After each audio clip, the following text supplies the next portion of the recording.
We don't even have a game to stream. We have a splash page. That's what we have. I got Anthony. Are we live? We are live.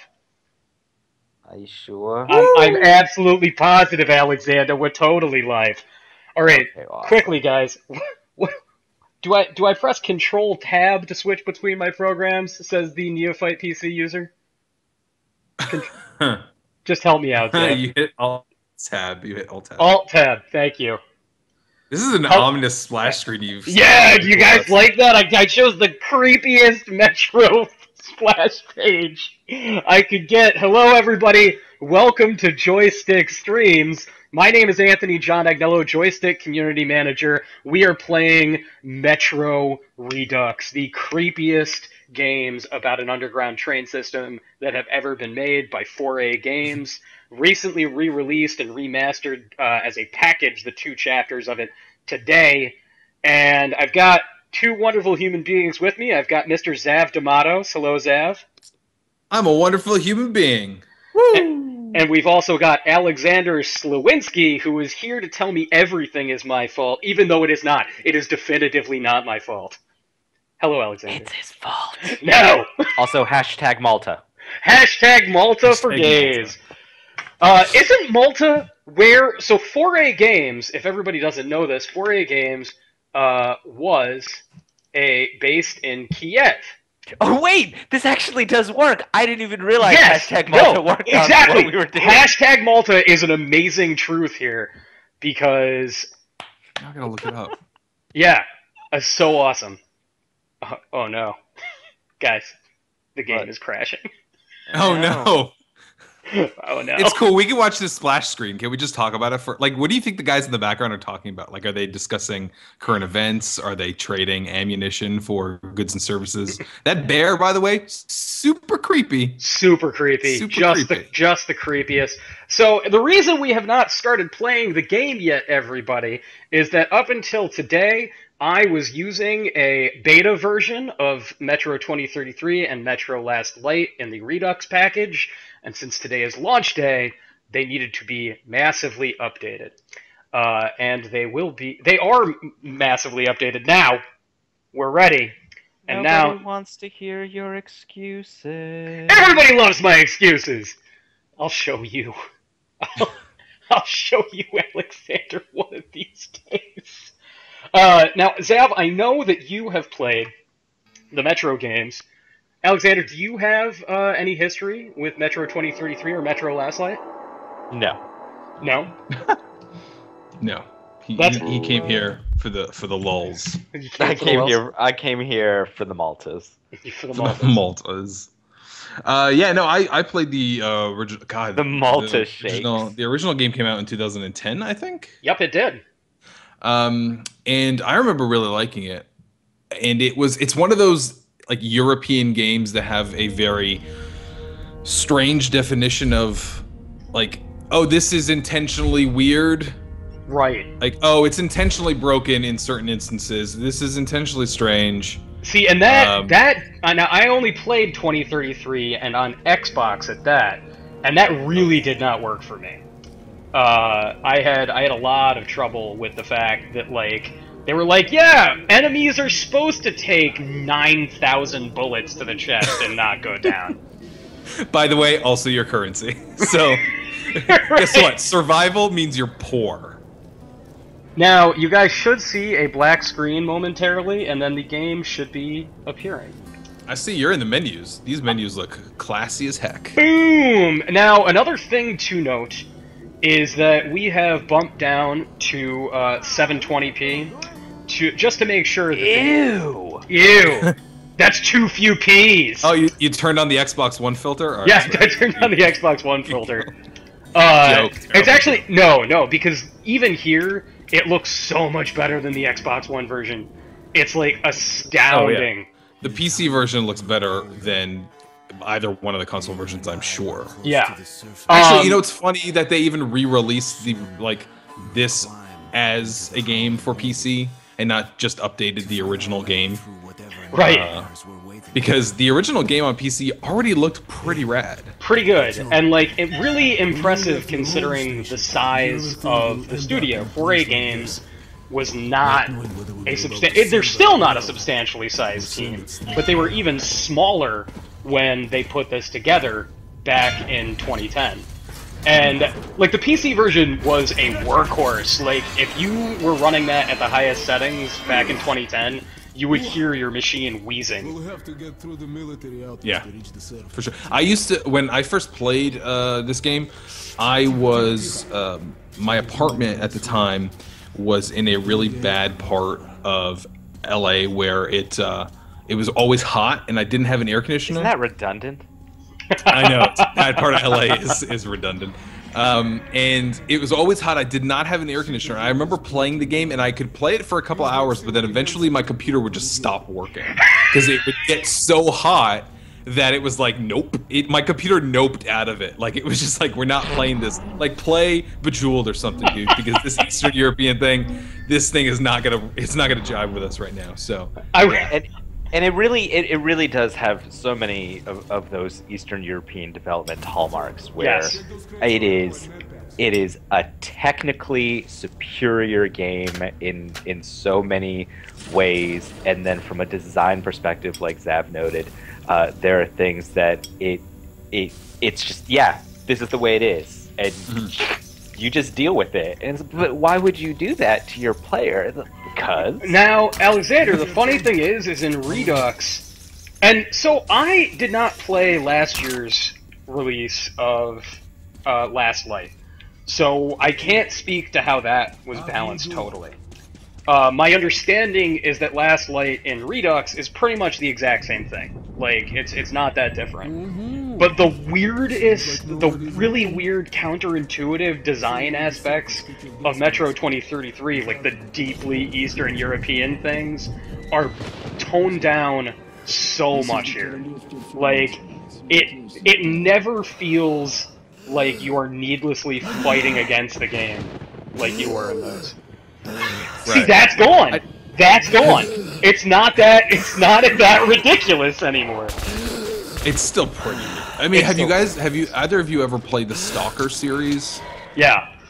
And that's super old. Like, it is amazing to watch in recent years the change in Eastern European development. Like, they've always been technically superior, but now we're starting to see some great design also coming out of that region. Yeah. And you know, Metro Last Light is a solid example of it.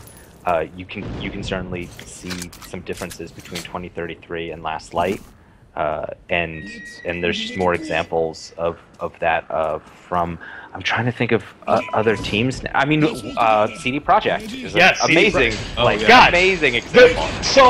Recently, I just started playing The Witcher 1 for the first time, and I loved The Witcher 2. I thought it was so cool. And The Witcher 1 feels like it was made by a group of teenagers in their basement.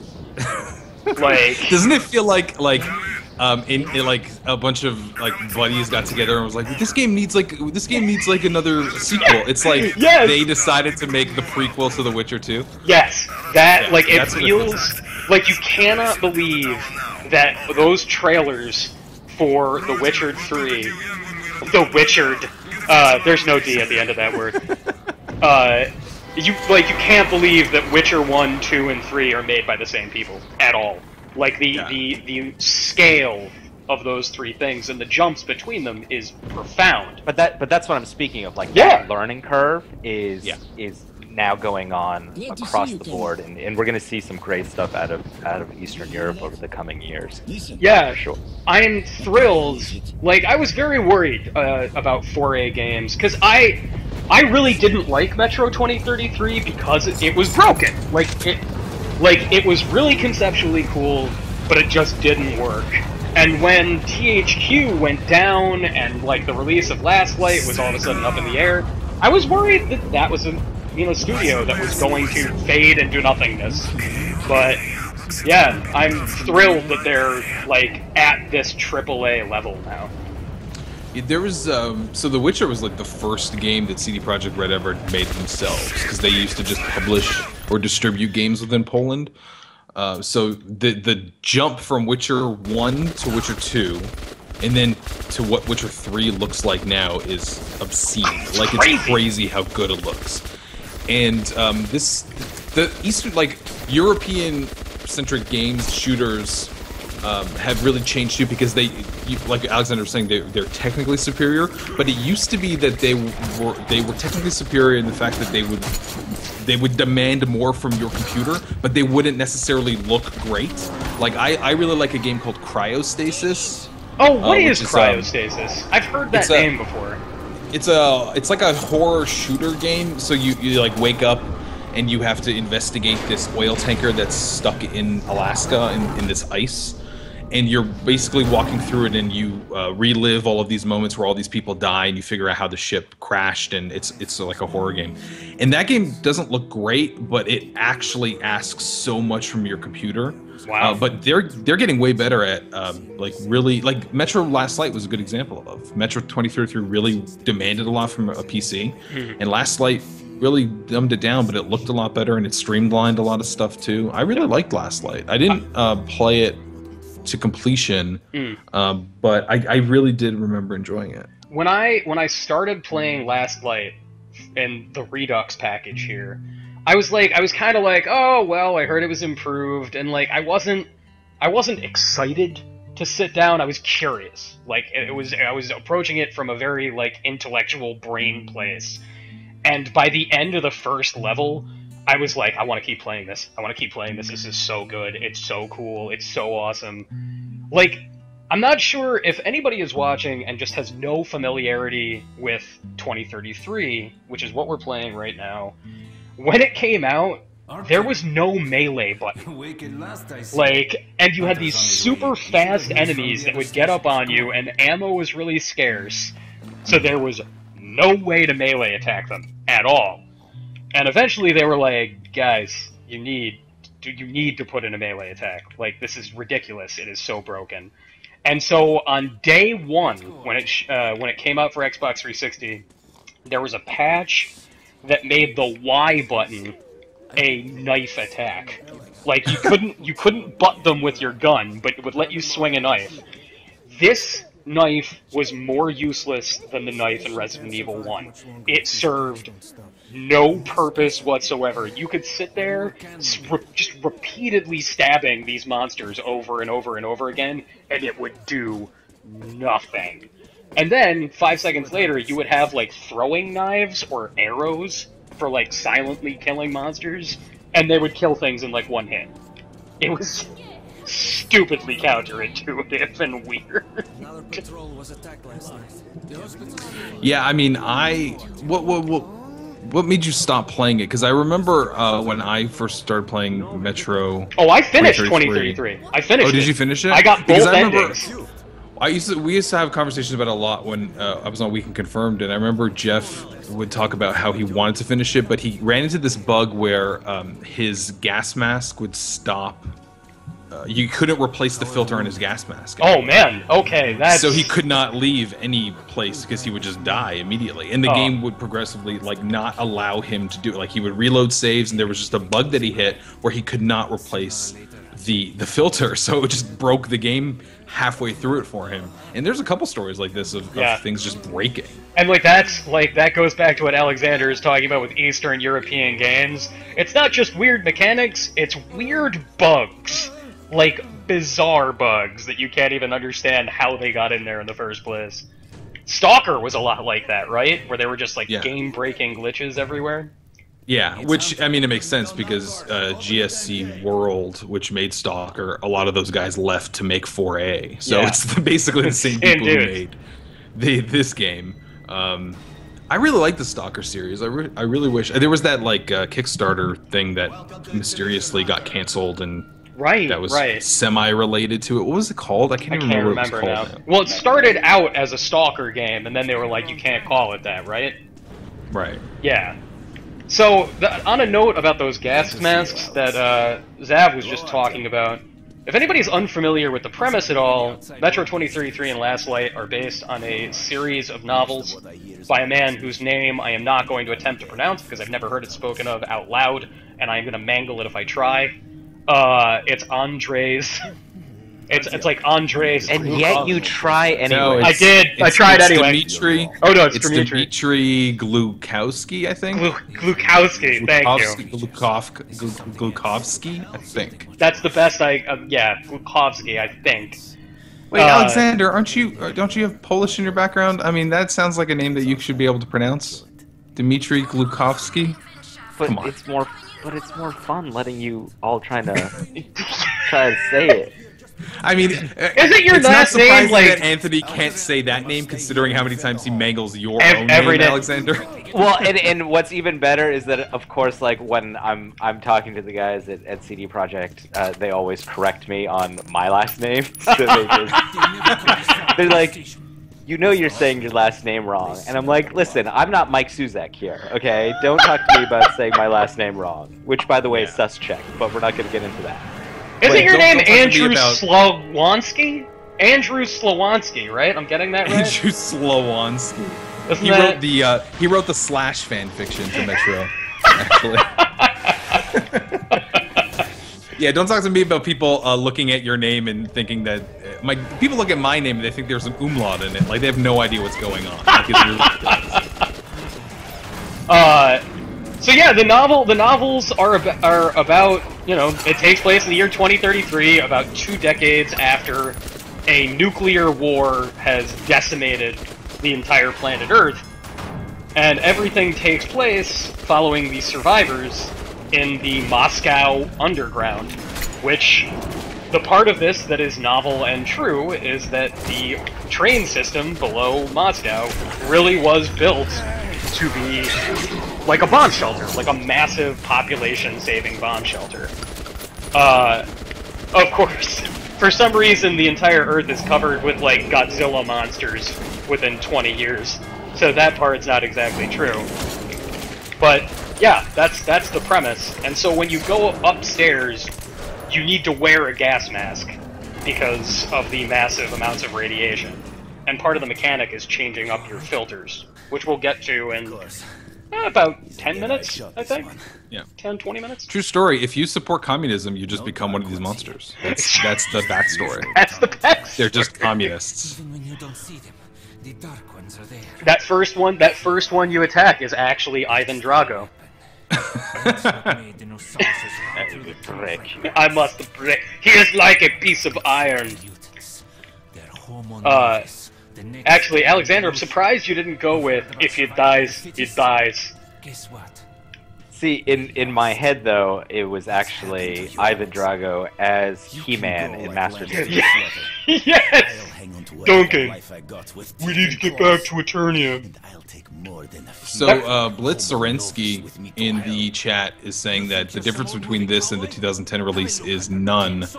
But this is actually the one that got the biggest update versus Last Light. This is 2033 we're playing. This is 2033, and the upgrade is significant. So we're playing at 720 right now. When you have it all the way jacked up, like, you know, ultra high quality, all that jazz, it looks spectacular. It does not look as good as Last Light. Like, it's not quite there. But 4A went as far as to, like, not just update textures, but replace geometry in the levels with assets from Last Light to improve the environmental look of 2033. Unfortunately, the character models did not get that treatment, and I'm not sure if you guys have noticed, but, like, and unfortunately we're probably not going to be able to get to Last Light today, since the update is still downloading, but the characters look pretty human in Last Light, whereas the character Hunter here is a little uncanny valley-tastic. He does not blink. So now, Anthony, you're playing with a joypad, right? I am playing with an Xbox 360 controller, yeah. So how are the controls? Are they smooth? How does it feel? Absolutely spectacular, and that was a huge problem with the original release of Metro 2033. The controls felt very stiff, they felt very, very forbidding, and, like, you just didn't have smooth access to your inventory. This completely copies the controls and interface of Metro. Can I give a behind the scenes on why that is? Yes, please do. So this is another Eastern European thing, because the games are so designed for mouse and keyboard that it's like at the last second they go, oh wait, we need to figure this out for controllers.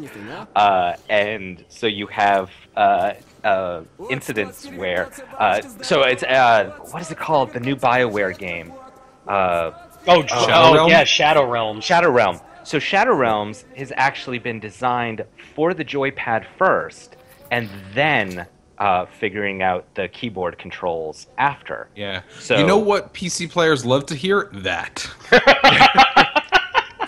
Okay, guys, I hate to say we'll get to you eventually. Zev, Alexander, you guys know this. I only just built my first PC in April, and he went with an Intel Pentium 2. We don't know why. Yeah, we don't know. Just why not? I have got had a great deal. So much trouble acclimating to mouse and keyboard. I especially I can't do it for shooters. I just can't do it. And I know that PC players are like, suck it up! But, like, I can play something. Alexander and I streamed Divinity Original Sin recently, and I love playing something like that with mouse and keyboard, but even then, like, I'm so bad at managing. It's really embarrassing. But see, here's the thing for the PC folks. Yes, you have so many keys and a mouse, and figuring that out for that's gonna be smooth sailing. Yeah. There's a lot of buttons, there's a lot of access. But a joypad only has so many things on it. So taking the time to figure that out first, instead of being like, okay, so we have 18 core buttons in our game. Now we need to transfer these 18 core buttons to a joypad. It's a little bit more efficient to figure it out. And ergonomically sound. Like, it's more comfortable to play with something that doesn't take up that much real estate with your hands than it is something that is like, what, your average keyboard is 18 inches across, 24 inches across? Like, that's not super convenient, especially if you want to play games on a television. Like, I don't know how everybody else's living room is set up, but I don't have easy access to a huge surface for a keyboard and mouse. For the record, when I do use a keyboard and mouse and I play on TV, I have, like, a plank of wood that I put them on. That's why I gotta buy the Phantom Lapboard. Yeah, exactly, the Phantom Lapboard! My pre-order's finally gonna come through one of these days. It's shipping. Yeah. No, I play. So I built a new PC recently, and I use it only for games, and I just hooked it up to my television. Mm-hmm. And so I'm sort of in the same boat. I prefer mouse and keyboard for shooters, but it depends. Like, so if I play Call of Duty, I would prefer to play Call of Duty on a console with a controller, and I prefer to play on a controller on a console because then everyone is playing with the same device, right? Yeah. But if I'm playing Battlefield, I'd rather play with a mouse and keyboard. The problem with it, though, is that everyone I know plays Battlefield on PS4 right now. Yeah. So if I want to play Battlefield with my buddies, I have to play it on that console. Like, I'd like to play Titanfall on PC because it looks way better on PC than it does on the Xbox One, but no one is playing it that I know. Man, on yeah, PC. I every now and again will still fire up Titanfall for a little while on PC, but like, you go in and the people playing are just the only people populating that community at this point are people that are there to play seriously. They're very friendly, they're very inviting, but I just can't hang. Like, I'm not good enough to play with the Titanfall crowd on PC because it's so small and so devoted, like you're describing. Yeah. It's weird. So in the game right now, this is all character development? Like, I remember Metro having a ton of character development.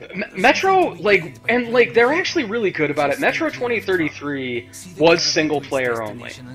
And it was very, very intent on doing a Half-Life 2 style story-based shooter, and it succeeded at that. Like, it is linear. It is, you know, you go straight through. There are only occasional optional areas to explore. Otherwise, it's just pushing you down this story path of this 20-year-old man named Artyom. That's the best I can do saying his name, Artyom.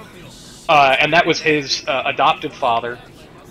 And Artyom now is going out to deliver information to a group that's a paramilitary sort of, you know, protectorate group called the Rangers, because he made a promise to this guy named Hunter. So you ready to move out? And there's a lot of story sequences like that. There is a lot of really, you know, decent dialogue and character building that gets even better in Last Light, I think.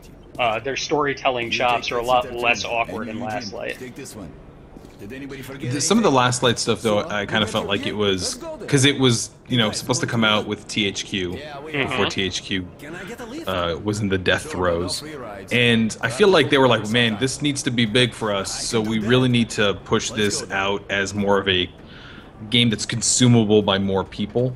Because it's still, the first game's really stilted, and it's really difficult to recommend that to just like the average shooter fan who's like, I like playing games of Call of Duty multiplayer. What's the new good shooter? And this is a good narrative shooter, which Call of Duty hasn't done since Modern Warfare, the first one. So I mean, I haven't played a Call of Duty since Modern Warfare. And I've heard very weird things about, like, the way the stories play out. Is it the same as this? Because Metro 2033, it's not really big on set pieces. It's about getting... Yeah. Do if you are what? I'm sorry. You're watching the train guy. No, I mean, the story in Call of Duty is always basically like, nowadays it's explosions in the background, and then you're sort of in the S right away. Like you're in it. Yeah. There's no time for there's no time for exposition until the very last 5 minutes, where the bad guy explains everything that has happened for the last 5 hours. And he's always like a G.I. Joe villain, right? Like, and then miraculously, all of those bullets that hit you don't matter, but that one knife he threw at you is really going to damage you. So all of the story in Call of Duty is nonsense. But Modern Warfare, Call of Duty 4 specifically, Modern Warfare, the first one, had a pretty solid story. It had some really good set pieces. The thing that drives me nuts about Call of Duty now, it's all about, we must save the entire world. Like, the stakes are so big that they're just inconsequential. Like, I don't even care about it anymore. Whereas it was a little more personal to the characters in that first game. Like, when the nuke goes off and your character dies. Spoiler. Yeah. When the nuke goes off and your character dies, like, that was a really personal, crazy, really surprising moment, and they've always tried to achieve those levels, or the sniper mission that everyone loves. Yeah. But I mean, Call of Duty now is just nonsense. Yeah, it's really funny. Here's a good example. At the end of the Black Ops, there is an implication that your character is the one who assassinates JFK. What? Yes. The implication is that he is programmed to be this killer. Wait, so you're Magneto? That's what's happening? Yes, you are Magneto. By the way, JFK, also a mutant. So, you kill JFK. Call of Duty Black Ops 2 picks up, and you play as that guy's son, and also as that guy. They never bring it up. It just never comes up. That's really silly. What? So stupid. The story of those games are just so ludicrous. It's messed up. What you were describing is another reason that I really, really like the Metro story.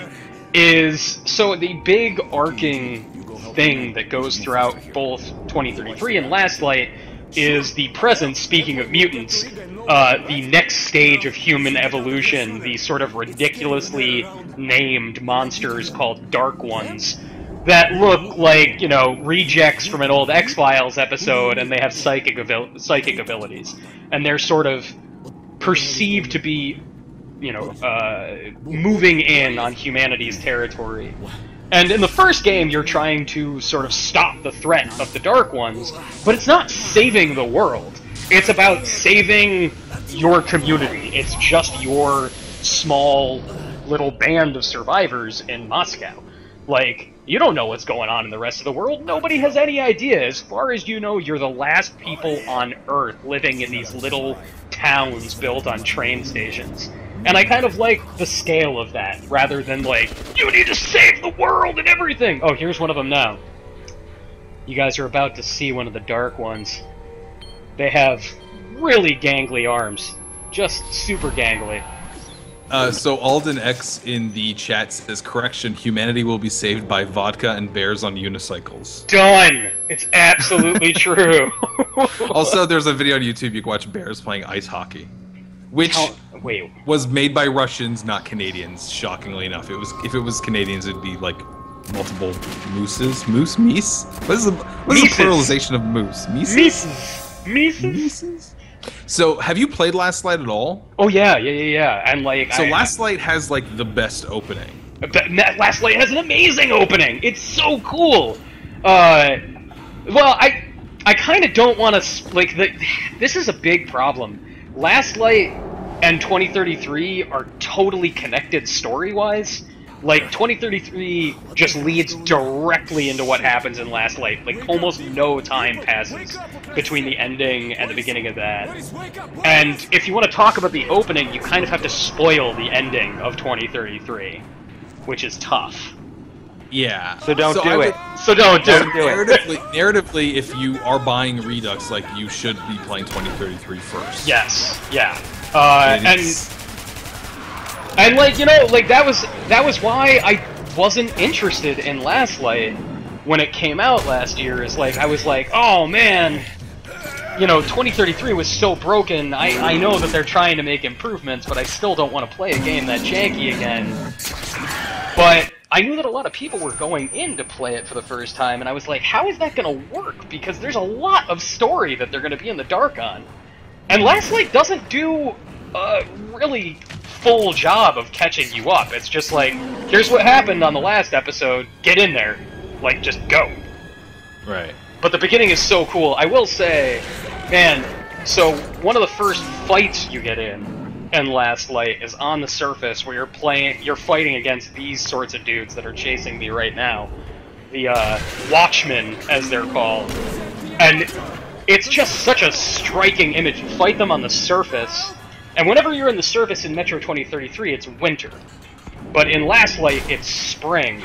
And seeing the surface when there are like these radioactive rainstorms and like, you know, this mottled grass blowing in the wind and all these stagnant radioactive ponds, it's really cool.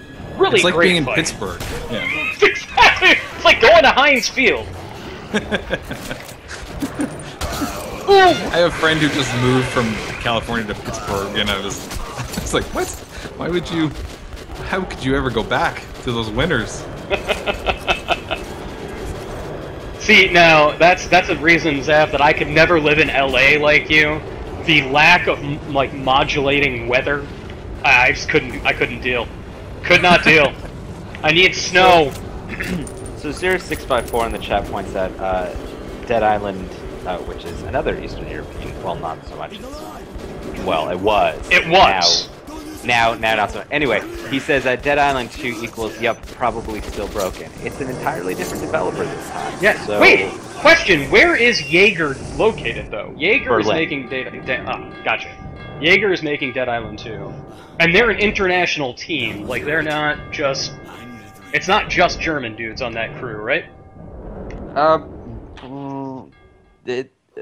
I mean, they are in Germany. They are in Germany, but yeah, I know that. Go ahead. Jaeger also made that that game Jaeger, right? For the original Xbox, that was never actually officially shipped out here, but it is region free, so you can play it. And I remember playing that game. I think it was at an event or something. At like a fan expo thing, they had demo stations, and I remember that was a pretty rad game. So they've been around for a really long time. Yeah, so it's so Jaeger made Jaeger, and then they made that game 2 years ago that got a lot of credit. Well, and then they made, and then the game that they were best known for recently was Spec Ops: The Line. Thank you. Which got you know, a solid critical. They very much have the potential to be like a Rocksteady, where they've done stuff, good stuff, but they haven't had that like massive. And right now they are working on both Dead Island 2 and Dreadnought. Oh, that's right. That really cool Dreadnought is something that people should look out for. Because it's a space combat, it's a spaceship combat game, and it's all fights, sort of like what used to happen in Skies of Arcadia, where you have these gigantic ships and you need to think about how to make these enormous combat machines navigate through three-dimensional space and combat each other. It is. Meanwhile, the team that made the original Dead Island, which is Techland, yes, is currently stretched incredibly thin across Dying Light and Hellraid. I didn't know they were making two things at the same time. I thought they were just making Dying Light. No. Dying Light has been in development. I mean, hasn't that been been delayed like 73 times? Yes. I think that's my favorite number today, apparently, because that's the second reference to that number. That one, I mean, that is weird because it's basically the same concept as Dead Island, except you're a parkour dude. And the parkour, in terms of what I've played, it may have changed in recent builds, but nope. Yeah, I've heard right out of it. I've heard not great things about some preview stuff. I have not personally played it, so I have no idea. But also, I really dislike the first Dead Island. I haven't played the expansion, the escape thing that the MOBA thing that they've done. But I really did not like the first Dead Island. People seem excited about the second one, though. Yeah, it's funny. I Dead Island is not really the sort of game that really appeals to me. Like, it's the sort of thing that I would check out but lose interest in very fast. And I haven't talked to many people who do like it. I know Joystiq's own Susan Arndt is a big fan of it, but she's really the only person I've ever talked to who's like a big Dead Island fan. What was I did get to play Dead Island 2 at Gamescom a couple of weeks ago, and it is the melee. They're certainly working hard to make sure that the melee is working really well. It is a lot more Skyrim-y now. And it was Skyrim-y to start with, right? Wasn't Dead Island 1 Skyrim-y? No. The original Dead Island, the melee was funky. Like there's something. There was an issue there, but it is certainly being improved on this time. And then also just from a design perspective, it's about a bunch of people staying in California after the apocalypse to have fun. So it's coming at it from a very different perspective. I kind of like that premise. I remember I kind of checked out of that game after I heard "Who Do You Voodoo Bitch," which is the song from the rapper in the game. Oh. One of the playable characters is the rapper, and his most famous song is called "Who Do You Voodoo Bitch" or something. All right, just to time out really quickly. So I have in the game partnered up with an arms dealer who needs an escort to another station, and he's given me some cash, which I'm going to use to go buy new filters for my gas mask and some upgrades for my weapons. On my way back to town, though, this lady of the night has just propositioned me, Nikki, and I'm going to warn everybody, spoiler, do not go with her. Why? Do not go with Nikki. Because Nikki seems like a friendly lady you could have a good conversation with. She will take all of your bullets. And bullets are not just ammunition, they are your monies. So don't go with Nikki. She'll knock you out, and then everybody will be like, you're an idiot. Everybody knows to not go with Nikki. Don't go with Nikki. Why didn't they tell you before when you were leaving with Nikki? It's a good question. Why? But I want a hickey from Kaniki. We're not going to go with Nikki. Absolutely not. It's just not happening. We're going to buy things that are useful. Nope, not that guy. Also, I remember the first time I played Dead Island at a preview event, I selected one of the playable female characters, and the game, I guess they didn't adjust the pronouns in it, so every time someone referred to my character, they referred to him as a he, or her as a he. So I thought that was really interesting. Like, I don't know if it was a bug in the build, or they just didn't add the proper pronoun, like, marker to that character, but I remember that being hilariously absurd. It was your haircut. It was so weird. It's like some of those weird bugs that you get in previews are always really fun. And you can always tell like how panicked the people are. Like, oh god, you're just gonna write about this, aren't you? It's like, no, I mean, I'm not a total douche, but it's funny at the same time, where things go horribly wrong. I am upgrading my weapons right now, and I will say that something I really, really like about Metro 2033 and Last Light is that the weapon upgrades are really, really necessary and really, really simple. So you don't have to like sit there worrying about like a billion different parts. It's just like, you know, one barrel will silence it, one barrel will improve accuracy. That's it. And when you find new weapons out in the wild, and this was not something that happened in the original release of Metro 2033 so much, but in Redux, you find very useful, already upgraded weapons when you're out in the field, which is a welcome change. It doesn't put so much of a burden on the ammunition management anymore. So after you pay for everything and buy here, will you now go back to Nikki? I'm not going to Nikki! Ask the chat. Chat, do you guys want me to go see Nikki? Yeah. Nikki's mean. She's not nice. I wish we had a poll system in here so we can just poll people. Poll for yeah, that's what Nikki wants too. No! She doesn't though! You even wrote poll for Nikki. This is Artyom's first time in the big world. I don't want him getting taken advantage of. Listen, it is a cold world out there in post-apocalyptic Russia. You don't know what's what. You need to rely on friends. You need to talk to people, and hopefully, maybe they'll help you out. You gotta meet people. Wait, listen. We don't know. Maybe in Redux they've made Nikki a nice person. Maybe they've added the courtesy DLC to her, and she's now not a total loser. The courtesy DLC. That is an absurd. The customer service DLC.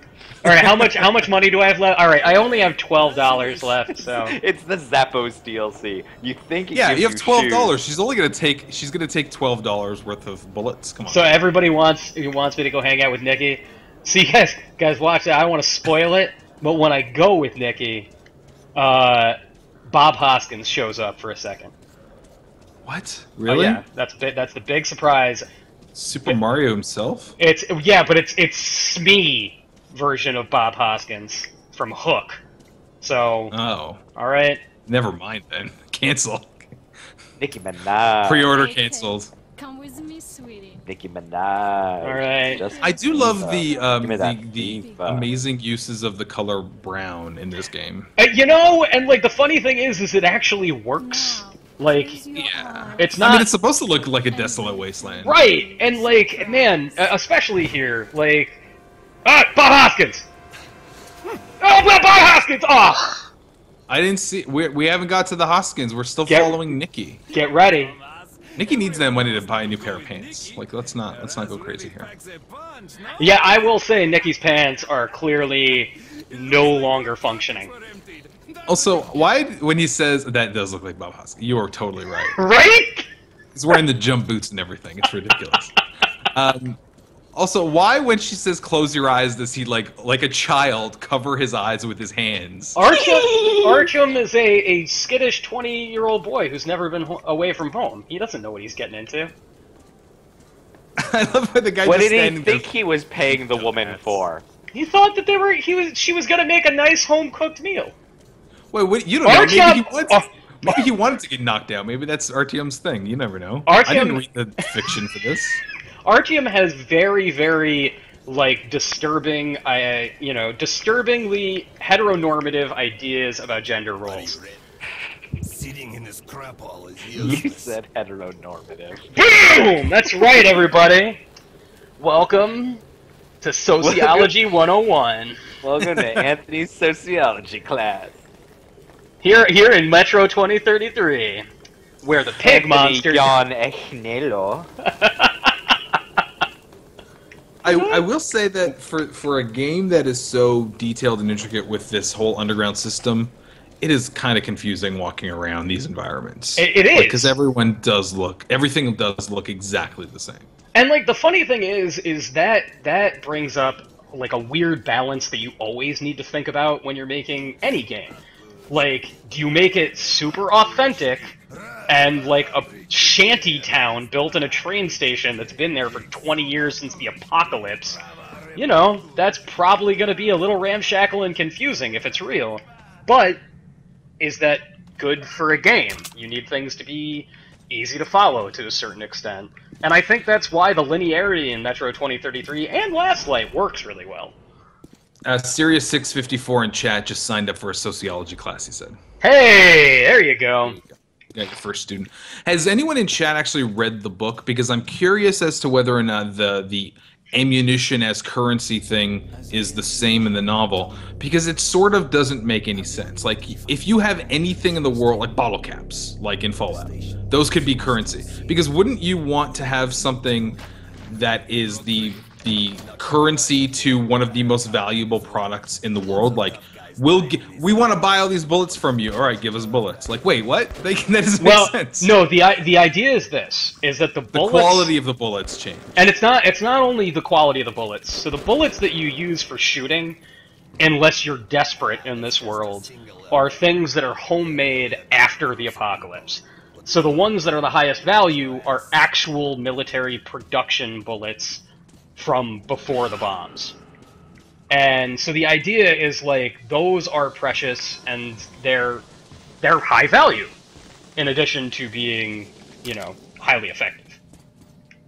So there is some logic to it. Okay. I mean, I could see that, but like, if it was something that was specifically a currency, the military grade bullets are the most valuable object in the world. Right. You could, if there was an actual currency, then they could just, you know, you could trade that currency for these bullets then you would actually want to use. I just feel like it's so weird. The element that's used for survival is the thing that you don't want to spend. I know it's a good trade-off for the game and maybe in the story, but it is always one thing that I've always thought was really strange about the world. But so what do I know? What you guys are about to see is Hunter has gone off ahead, and if I want to pursue the main storyline, I just need to follow him. But over here is one of the first little optional areas, and this is about as exploratory as Metro 2033 gets. So you go down the side hall, and you can see there's some nasty shadows of something. And there is a big jerkus rat in here. And the rats will kill you. Those like monster rats in the future are bad. And these holes you see in the building, like I love that we're 30 seconds behind you. Yeah, you're getting the yelps. Anthony, spoiler warning, man. How are we supposed to? Oh my god. Yeah, they're really. Oh god. Gross. Yeah, and like you guys are getting another one of the effects that like this was missing in the 360 version, but like flies are so dense in the underground in this section that like they'll fly up on the screen. That's what those little black spots are. It's vile. Mm-hmm. But all right, so I killed those rats, and if you walk into this hole that I'm looking at, you guys will see in a second. Don't walk over that hole because you can't get out. Rats live in that hole. So if you're smart, you walk around him, and there's a guy. So if you fall in there, you just die. You just die. You just die. Okay. It's a trap. That's does anybody want to Akbar it up right now? That's a trap. And your reward is this sweet pressure gun, which is awesome. It's like it shoots little ball bearings, and you see on the top of it there's a little pressure gauge, and it's like a super soaker.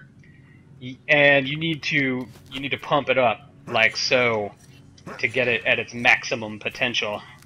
Yeah, the weakest weapon in this game is probably the peer pressure gun, where you're just come on, guys, Guys, come on. We want to go this way. Come on. Just go. Best Come Super on. Soaker. Go in the hole. Just go in the hole. 50! Come on. Come on, Alexander. It's always the 50. Thank you. Yeah. No, I was testing you. I was just making sure that we all knew that the best Super Soaker was the Super Soaker 50. Absolutely the 50. Okay. Come on now. Sab, did you have Super Soakers up there? In Canada, your no. land? Water wasn't legal until the 1990s, so I really didn't. Well, I just wasn't sure if, like, I mean, We had water Super Soakers water in is Canada. frozen there, so Yeah. Well, Super Soakers, what you call Super Soakers, I call icicles. We'd throw them. They still sold them in stores. It was really weird. Everything was refrigerated. Yeah, I used to have a Super Soaker. I wasn't that poor growing up. No, I was actually really poor. I don't think I actually had a Super Soaker. I had a Super Soaker 50, and it was like the biggest, most exciting day in the world when we actually, because they were not common at first. Like, everybody wanted one, but you couldn't really find them. And I had saved some money that I had gotten for my birthday, and my brother and I, like, were rushed to Spencer's Gifts to go get Super Soaker 50s. And we decided we needed to name them. And Okay. so the name of my Super Soaker 50 was Sugar Bubs, which is what Jack Palance calls Jack Nicholson in the old Batman movie. Is that you, Sugar Bubs? You were a strange child. That's the reference you went with? Yeah. Any other kid would have just called it, like, Batman. No. But you called it that. Is that you, Sugar Bubs? It's me, Sugar Bubs. How did I Jack. get... No, I didn't have a brother. Are my I had- number I- one guy. I heard you were I had dead. an older sister, so if I had a Super Soaker, I probably would have filled it with urine. Oh. Ew. Yeah. I had a sister that was 6 years older than me, so clearly I wanted to terrorize her. Yeah, no, good point. Appropriate. Also, apparently, Super Soaker is now owned by Nerf. Oh yeah, that happened early, I think. Like, that happened by the end of the 90s. Because I'm like Sellouts. looking up all the new Super Soaker models now, and it's like the Super Soaker Freeze Fire Blaster, Scatter Blast Blaster, Thunderstorm, Alpha Fire Blaster, Tri-Strike Crossbow Soaker. Like, what happened to just Super Soaker 50? Super Soaker 1. Then there was the Super Soaker that was like a friggin' aliens marines Right, gun yeah. with the backpack on it. Like, Yeah, that was like- the 300, I think? Or the 1000? Hold on, I'm looking it up now. Super Soaker 300. Is that you, Sugar Bubs? Is that- Everybody, so this first combat against bandits, these are the first human enemies in the game, and I totally botched this. You're really supposed to play it stealthy in here, but I just walked in and threw a grenade, like an idiot. But it's working out. You should have thrown a stealth grenade. Yeah, stealth grenade. It just blows up and it's like, I have to pump up my dope pressure, my Super Soaker here. So I By remember the way, when growing it was- up, like, It was the Super Soaker 300. Yeah! Backpack that was like aliens and had like 3 tubes also coming off of it. right. Now, I mean, if Super Soakers are based on modern military technology, there's just like a Super Soaker APC that they're releasing. That's Like so military depressing. grade vehicle. Yeah, when do we get Soaker drone. I was just gonna say it, Super Alexander. Soaker drone. Oh. If Amazon doesn't do that first before they do drone delivery strikes. I like how I called it a drone delivery strike. Whoops. Well, you know what? The delivery was fast. Whether or not the customer survived is not really on us at this point. They've And all of a already- sudden, in the middle of the stream, we just get pulled off air. Oh wait, I guess that would make sense now, since Hey. Twitch is owned by Amazon. Hey, buddy, you saying something against the Amazon.com? Don't make Mr. Bezos come down to your house and have a conversation with you. So the Twitch Amazon thing is interesting now, considering the policy changes they have on like backing up stuff. Since Amazon owns like the largest server of cloud storage in the world that they can sell to you. Yeah. So their policy before it made a little bit of sense if they were going to go like the Google route, if that's what they were trying for. But yeah, super strange. Yeah, also, they'll sell storage back to you. How much storage do I get if I'm a Prime member, and if I'm a Kindle member, and if I'm That's what I want to know. First member? and foremost, I better be an automatic turbo member if I'm a Prime member. Right? That's for 978 billion or what million? It was million.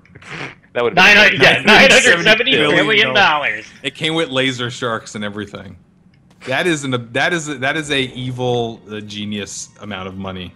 Like the CEO of Amazon has his office carved into a volcano face.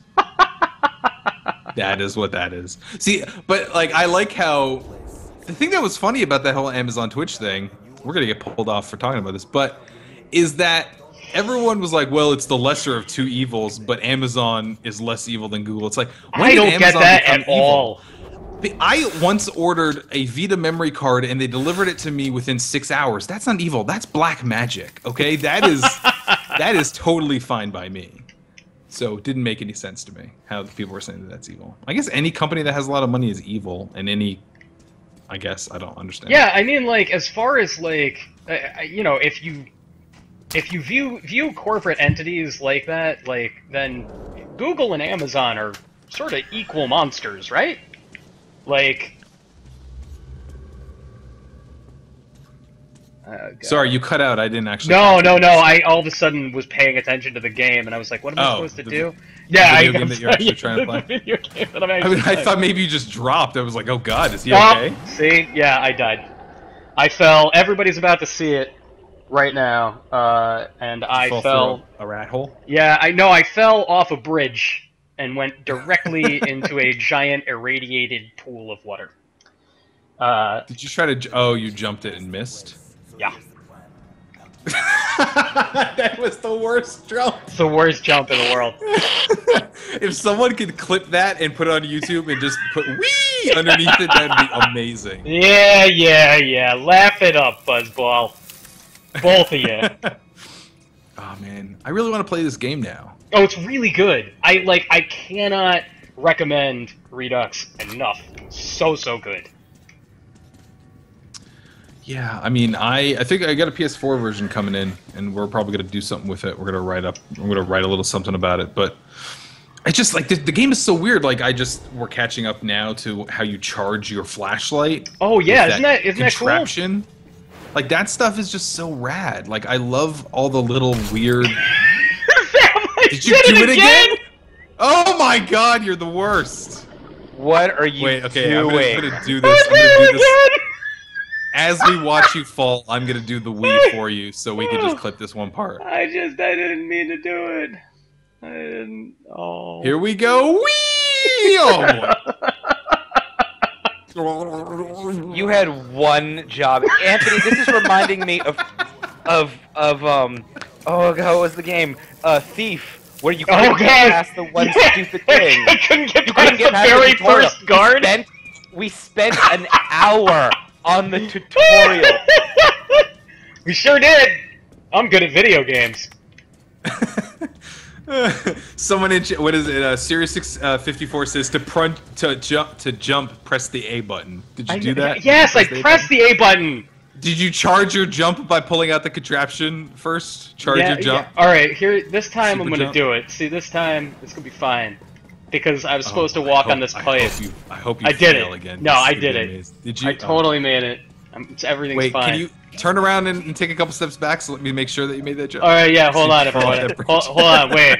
So everybody, we have about 30 seconds left, and I think at the end of this Joystiq Streams, Artyom looks like he could use a swim, so I'm gonna get right at the edge here. Oh wait, monsters. That's monsters first. Monsters everywhere. I'll jump off this bridge in a second. I like how you tried to make that horrible jump. The game, you know what? That's the game's fault because the game tricks you to think you can make that jump because the guy you're with jumps. Oh God! It doesn't go on that pipe because you're supposed to walk across. Exactly. You're supposed to go to the pipe, and I had no idea. Get out of here, monsters. Okay. Wipe off the blood. And anyway, is there a mod for Metro 2033 where it's just all the monsters going, "Hey, hey, hey, well, I'm just get right up on you, you know? I'm And just so happy to see so many nice people. hey, hey, hey, hey, hey, Oh my god, you guys have no idea. I've been so lonely in here. hey." Also, you just did something I love in this game where you have to wipe off the blood off your gas mask. I love that. I love that. The gas mask gets cracks on it if it gets damaged. I love that stuff. It's so cool. So, everybody, thank you so much for coming out today to Joystiq Streams. Sorry that we were a little slow getting started at the top of the hour, but everything worked out. Highly recommended. If you've not played Metro Last Light or Metro 2033, this is the way to play those games. It's out today on Xbox One, PlayStation 4, and PC. I've been playing it on PC and highly recommend it. It looks, but Last Light especially is one of the best looking games I've ever played. And they're available at $25 a piece, or the bundle for $50. So if you just want to dip your toes first, you can go ahead and pick up Metro 2033 first and see how you like it.